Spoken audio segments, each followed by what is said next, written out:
Halo guys, kali ini kita akan membahas tentang misteri Dukun AS 1997. Dan sebelum mulai, jangan lupa like, comment, and subscribe. Check it out. Ahmad Suraji atau Dukun AS. Awal mula kejadiannya, Dukun AS mengaku bermimpi didatangi mendiang ayahnya. Kemungkinan besar iblis yang sedang menyamar. Ia mendapatkan bisikan gaib akan diwarisi sebuah ilmu yang maha sakti. Katanya, ilmu ini tak terkalahkan, sebuah kesaktian yang bisa digunakan untuk mengalahkan lawan sekaligus menolong dan mengobatin orang banyak. Hanya syaratnya yang cukup berat. Supaya bisa menguasai ilmu kesaktian yang secara sempurna, Suraji harus menumbalkan 72 nyawa wanita. Salah satu prosedurnya wajib dengan menghisap air liur mereka. Suraji sangat bimbang. Namun, hasrat memiliki ilmu yang mandraguna begitu menggelora. Apalagi ilmu ini dianggap mampu menolong orang. Dalam batinnya, akhirnya muncul kesimpulan, tak ada salahnya mengorbankan sejumlah nyawa untuk kebaikan yang lebih besar. Dan inilah sosok Ahmad Suraji yang sebenarnya. Suraji ternyata seorang pria tamatan SD, pria kurus berbadan tinggi, sama sekali tidak ada pancaran karisma layaknya tokoh atau artis-artis terkenal lainnya. Terakhir pada 10 Januari 1949, Ahmad Suraji merupakan anak pertama dari dua bersaudara pasangan Jogan dan Sartik. Dia terlahir dengan nama Sagimin. Sang bapak meninggal saat dia baru berumur 7 bulan. Di lingkungan tempatnya bermukim, dia lebih dikenal dengan nama Nasib Klewang. Pasalnya, saat kecil Suraji pernah tercebur sumur. Sejak itu dia saya panggil Nasib karena berhasil selamat, ujar Sartik atau ibunya. Sementara nama Klewang didapatkan karena dia sering mencuri lembu dan kemana-mana membawa kelewang. Sejak umur 12 tahun, kata Sartik, Suraji kerajinan mempelajari ilmu perdukunan. Dia belajar dari buku-buku peninggalan mendiang ayahnya yang berprofesi sebagai dukun. Saat berusia 27 tahun, Nasib menikahi wanita asal Pekanbaru bernama Tumini. Usai menikah, Nasib berganti nama menjadi Ahmad Suraji. Harapannya nama baru itu bisa membawa berkah dan kehidupannya lebih baik. Hingga pada suatu hari, Sartik dikagetkan dengan keinginan anaknya untuk menikah lagi. Alasannya, dia ingin anak wanita. Sementara Tumini hanya bisa memberikan 4 anak laki-laki.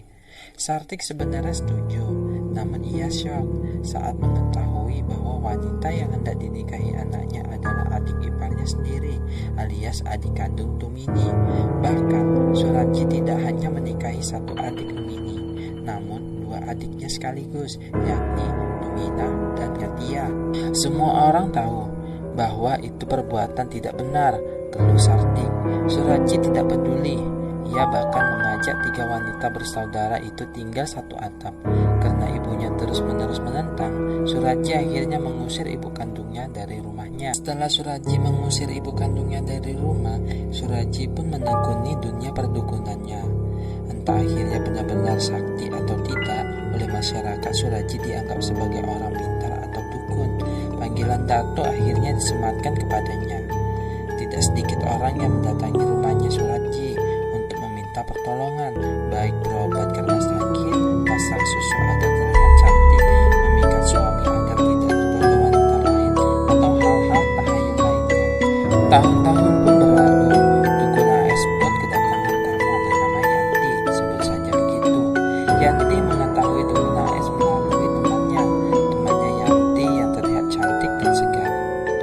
Sang teman pun bercerita, dia merasa lebih percaya diri setelah mendapat bantuan seorang dukun sakti bernama Ahmad Suraji atau Dukun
bisa meyakinkannya kembali.